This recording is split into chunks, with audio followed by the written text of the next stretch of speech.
For 3,000 years, this story has been told. Moses raises his staff. The waters split. A nation walks through on dry ground. Their pursuers do not. But the version most of us have heard leaves out the part that matters most. Because the real turning point of this story does not happen when the water moves. It happens before, in a moment of complete human failure. The Israelites have just left Egypt. 400 years of slavery ended. For the first time in living memory, they are free. And then they look back. 600 of Egypt's finest war chariots, the full force of Pharaoh's army, bearing down at speed. And this is what the people say to Moses. Was it because there were no graves in Egypt that you brought us here to die? It would have been better for us to serve the Egyptians than to die in this wilderness. That is not fear speaking.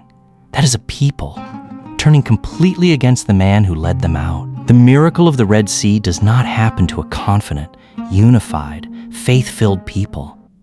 It happens to this, a crowd that has completely fallen apart. They were not simply near the sea. They were hemmed in, water ahead, desert cliffs on both sides, 600 chariots closing from behind. There was no way out. Pharaoh is not panicking. He is reading the land, and what he sees is a finished fight. By every military calculation available to the ancient world, this was already over. And then God speaks to Moses. Why are you crying out to me? Tell the Israelites to move. Moses, the man who stood before Pharaoh, who called down 10 plagues, he is frozen, and God has to rebuke him into action. This is the detail that changes everything. The miracle does not come before the step of obedience. It comes after. Before anything else happens, something moves. The pillar of cloud that had been leading the Israelites repositions itself, not forward, behind them. The text says the cloud brought darkness to one side and light to the other. Neither camp moved.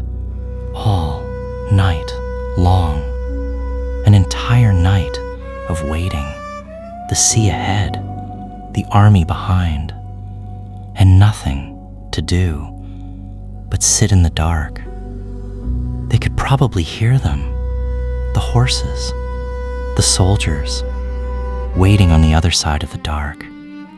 The people on that shore had hours to sit with what was coming, hours to doubt, hours to fear, hours to wonder.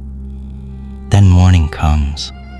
Moses stretches out his hand over the sea, and God drives the water back with a strong east wind. The waters divide. The Israelites walk into the seabed, a wall of water on their right, a wall of water on their left, and they walk. The text is specific about this. Not wet ground, not muddy ground, dry ground. The same word used in Genesis when dry land first appeared from the waters at creation. The writer of Exodus is not simply recording an escape. He is framing this moment as a new act of creation, a people being remade. And then the Egyptian army follows them in. They had seen the sea divide. They drove in anyway. Then God jams their chariot wheels. The most powerful military force in the known world dissolves into confusion. And for the first time, they say it aloud. The Lord is fighting for them. Let us flee. Too late. Moses stretches out his hand one more time. The sea returns. The text says not one of them survived. And then the Israelites stand on the far shore and watch. The same people who screamed at Moses just hours before are described now as trusting.